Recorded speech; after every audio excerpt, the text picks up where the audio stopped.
वीरेंद्र जी, स्वागत है आपका। हाँ जी, नमस्कार जी। नमस्कार सर। मैडम, बात हो पाएगी हकीम साहब से? बिल्कुल, बात जी कीजिए। बात हो रही है। जय हिंद, स्वागत है आपका। हाँ, नमस्कार गुरु जी। जय हिंद, आपका स्वागत है। बताइए क्या सवाल है भाई? हाँ, दोनों। एक तो ये सेफ भाई का बहुत बहुत धन्यवाद गुरु जी। एक तो गुरु जी, ये आज उस दिन जो सवाल किया था ना मैंने, एक नमक के बारे में, हम्म। वही उसमें मैं वो समझ नहीं पाया कौन सा नमक लेना है। काला नमक लेना है, सेंधा नमक लेना है, या ढेले वाला लेना है, एक आयोडीन वाला। 4 वैरायटी है, इसमें कौन सा नमक सही रहेगा गुरु? और एक सवाल ये था गुरु जी, वो मम्मी जी के बारे में जो पूछा था मैंने आपको, वो जो गर्भाशय के बारे में जो पूछा था, हाँ, एक वो है, वो समझ नहीं पाया था, मैं लिख नहीं पाया था, आपने क्या बताया था गुरु? ठीक। अच्छा गुरु जी, ये है कि जैसे छाछ है, जैसे आप बताते हैं ना, ये सिर का बनाना होता है, तो इसमें हम छाछ और तांबा मिला सकते हैं? जैसे और जिस चीज का भी हमें बनाना हो, जैसे पौधे पे डालते हैं तो उसमें छाछ और तांबा मिला देते हैं तो बहुत खट्टा हो जाता है, उसको स्प्रे करते हैं फिर उससे सारे कीड़े वगैरह सब मर जाते हैं। तो एलोवेरा के उसमें ये मिला सकते हैं? जैसे सिर का बनाना होता है, आप बताते हो, बंद उसको बाल्टी में रख देते हैं, ठीक क्या है, ये ठीक मिला है। सकते हैं? ये सवाल है गुरु जी। और एक ये है कि ये गुलाब जल और फिटकरी का आपने कल जो बताया था नुस्खा, टीवी पे शाम को जो बताया था, एक इसके बारे में पूछना है गुरु जी। ठीक है। अच्छा देखिए, तांबा नहीं मिला सकते सिरके में, तांबा नहीं मिला सकते, वो बहुत खतरनाक रिएक्शन करता है। और तांबा दरअसल जहरीला होता है। इसको बस किसी भी एसिड में, यानी ना नमक डाल सकते हैं इसमें, ना कुछ और ऐसा एसिड, तांबा उससे रिएक्ट करके जो लिक्विड बनाता है वो जहरीला होता है, तो तांबा तो बिल्कुल नहीं डाल सकते। और क्या पूछा है नमक के बारे में, मैंने आपको बताया। देखिए, नमकियात तो बहुत होते हैं, लेकिन मैंने कभी ये नमक नहीं बताया। मैं हमेशा नमक जैतून की सिफारिश करता हूँ। नमक जैतून आप लिख लें, नमक जैतून असली लें। ये स्वाद में नमकीन नहीं होता, इसकी पहचान है, देखने में बिल्कुल नमक जैसा होता है। एक चुटकी दिन में 1 बार या 2 बार इसे इस्तेमाल कर सकते हैं। जी, माता जी को लेके सवाल था, गर्भाशय उनका बाहर आ गया था। हाँ, तो उनके लिए मैंने बताया था, मुझे याद है कि गौन चिलगोज़ा, चिलगोज़े का गौन। चिलगोज़ा एक ड्राई फ्रूट है जो जितने दुनिया में ड्राई फ्रूट हैं उनमें सबसे महंगा आता है, और उसका गौन उससे भी महंगा आता है। लेकिन 10-20 रुपये रोज़ की दवा से ज़्यादा नहीं होता है। बस एक चुटकी गौन चिलगोज़ा उन्हें खिलाएं, और एक चुटकी खाने का सोडा, जो मीठा सोडा कहलाता है, 2 गिलास पानी में मिला के ये पानी पिला दिया करें आपकी माता जी के लिए। ये नुस्खा जी। अगले कॉलर हैं रविशंकर जी, स्वागत है आपका। हेलो जी सर। मैडम, नमस्ते भाईजान, सलाम वालेकुम जी। जय हिंद, स्वागत है भाई आपका।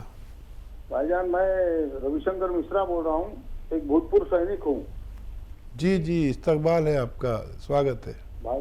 भाईजान, मैं आपसे 2019 से जुड़ा हुआ हूँ, आपकी कंपनी से, और आपके प्रोडक्ट को देखते रहता हूँ। आपके जो बताते रहते हैं नुस्खे, वो नुस्खे भी देखते रहता हूँ भाईजान, और लोगों को वो नुस्खे भी बताता हूँ, और आपके कंपनी से दवा बुला करके भी देता हूँ।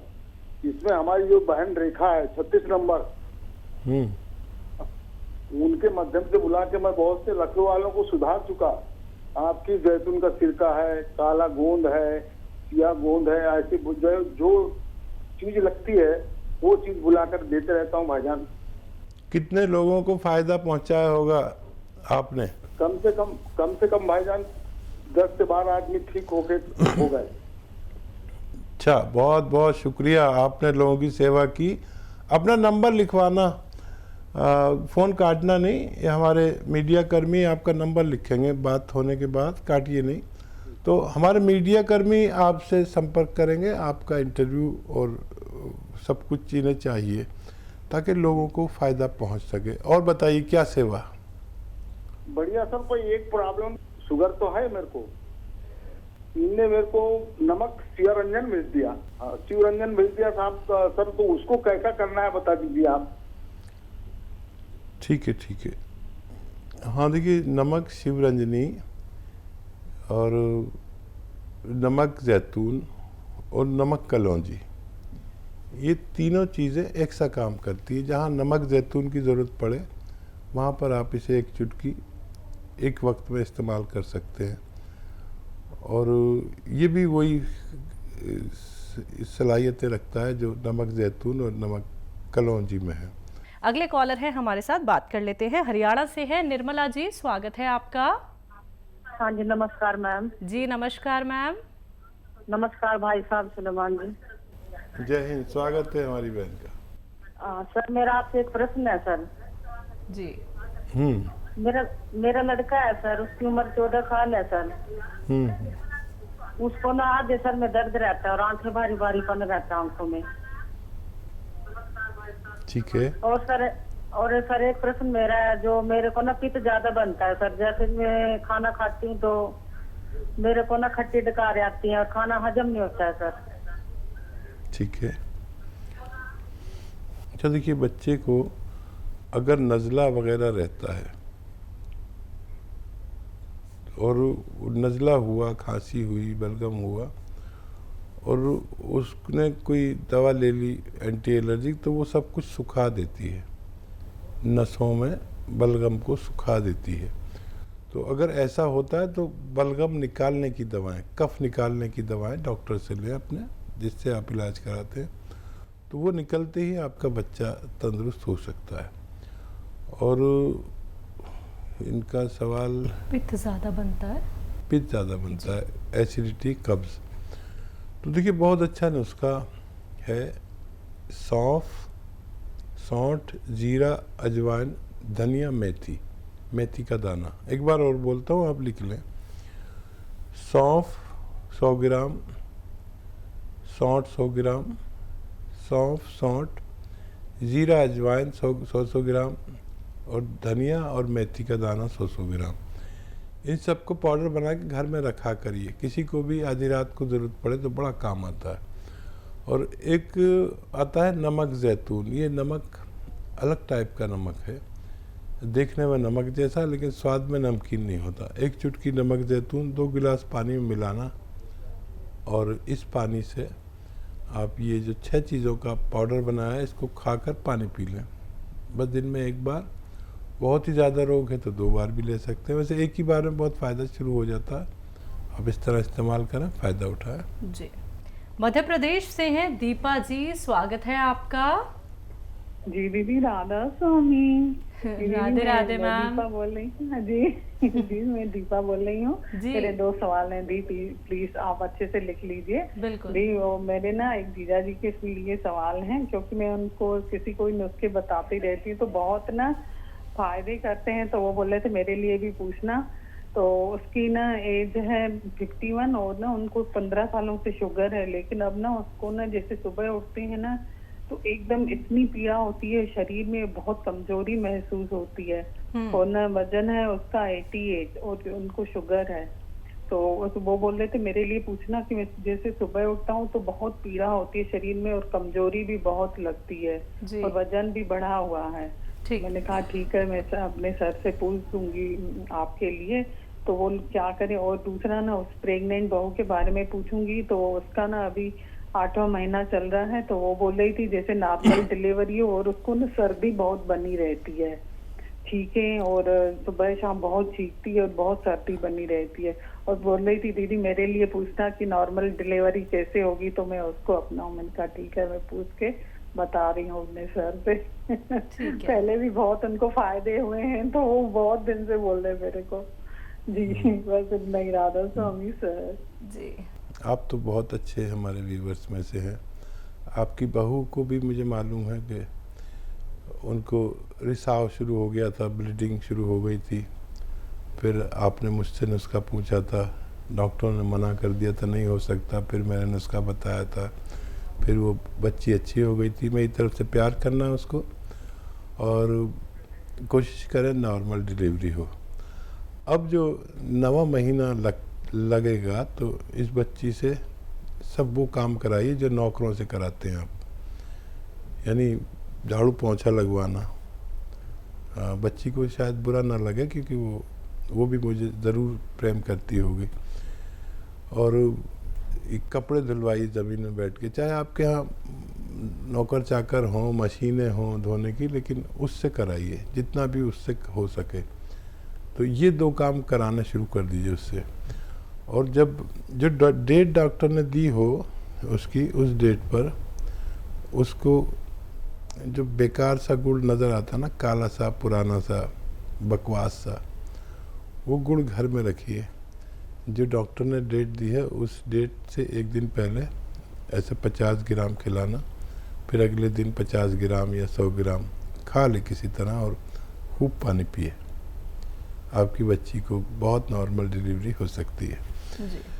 और जीजा जी के लिए देखिए, आपको तो पता ही है, अगर दर्द है तो गौनसिया देना है, आधा ग्राम देना है, 2 बार देना है या 1 बार भी दे सकते हैं। और शुगर की दवाएं लेते रहें, पैदल ज़रूर चला करें, गर्म पानी ज़रूर पिया करें। और या तो कौन जामुन आपको पता है बहुत असरदार है, 1 चुटकी 2 बार दिया करें, खाने से पहले देना बेहतर है। 1 चुटकी से ज़्यादा ना दें और 2 बार से ज़्यादा ना दें, तो उनको भी फ़ायदा होना मुमकिन है। जी। रतन तन्हा जी, स्वागत है आपका। जी नमस्कार। नमस्कार सर। जय भारत हकीम साहब। जय हिंद, जय भीम। और आपकी भी जय, रतन वालों की भी जय, रंगीला की भी जय, रतन की भी। जी, मेरा मिजाज, शारीरिक मिजाज सर्द है सर। ठीक है सर। और लोगों का विचार है कि मेरा मिजाज गर्म है, लेकिन मैं ये भी बताता हूँ, जब आप देखते कोई श्रोता की बात पर, कोई लिसनर्स की बात पर आप जब भावुक होते हैं तो मैं भी भावुक हो जाता हूँ, मेरी भी आंखें भर आती है। मैं कोई धारावाहिक देखता हूँ तो कोई ऐसा छनाता, कोई फिल्म देखता हूँ ऐसा छना, तो मेरी आंखें बार बार भर आती है। मैं नहीं जानता कि मेरा असल में मिजाज क्या है। शारीरिक मिजाज तो सर्द है, ये जानता हूँ। जब मौसम चेंज होता है तो मुझे तकलीफ होती है थोड़ी बहुत, सर्दी वगैरह की। दोस्तों को ये आशा रहता है मुझसे कि मैं उनके हर बात पर जी हुजूरी करूं, उनका मैंने कोई भी गलत बात हो तो मैं उसमें हाँ में हाँ मिलाऊं। लेकिन मेरा वो मिजाज उस समय गर्म हो जाता है। मैं मुंह ठीक सामने, उनके चेहरे के सामने 2 टूक मैं कह देता हूँ कि नहीं यह गलत है। और ये तो अब जाने बता चुका हूँ कि मैं भावुक हूँ अंदर से। तो ये मौसम चेंज हो रहा है सर। मैंने उन्नाव, लिसोड़ा और अलसी और पीपल, इसका 150 के रेशियो से बनाया हुआ है सर। मौसम चेंज हो रहा, मैं खुद के लिए बनाया हूँ और शुरू भी कर चुका हूँ। तो क्या मैं ये जो 450-500 का बनाया हूँ पूरा खुद खा सकता हूँ या बचने पर किसी को दे भी सकता हूँ सर? और दूसरा प्रश्न है सर, मेरा एक हवीज है बचपन का जी, तो वो थोड़ा सा यौन शक्ति, वो कह रहा, आज ही फोन आया था रांची से, बोला मैं कुछ कम हो रहा है, तो उसके बारे में कुछ बताइएगा सर। ठीक है। ठीक। हाँ देखिए, मिजाज जो है इंसान का, वो उस चीज़ पर निर्भर है कि अगर आपको नज़ला, खांसी, बलगम, छींकें अक्सर आती हैं और जल्दी आप किसी रोग में ग्रस्त हो जाते हैं, तो आप सर्द मिजाज हैं, चाहे गुस्सा आपको कितना ही आता हो। तो गुस्से से मिजाज का कोई ताल्लुक़ नहीं है।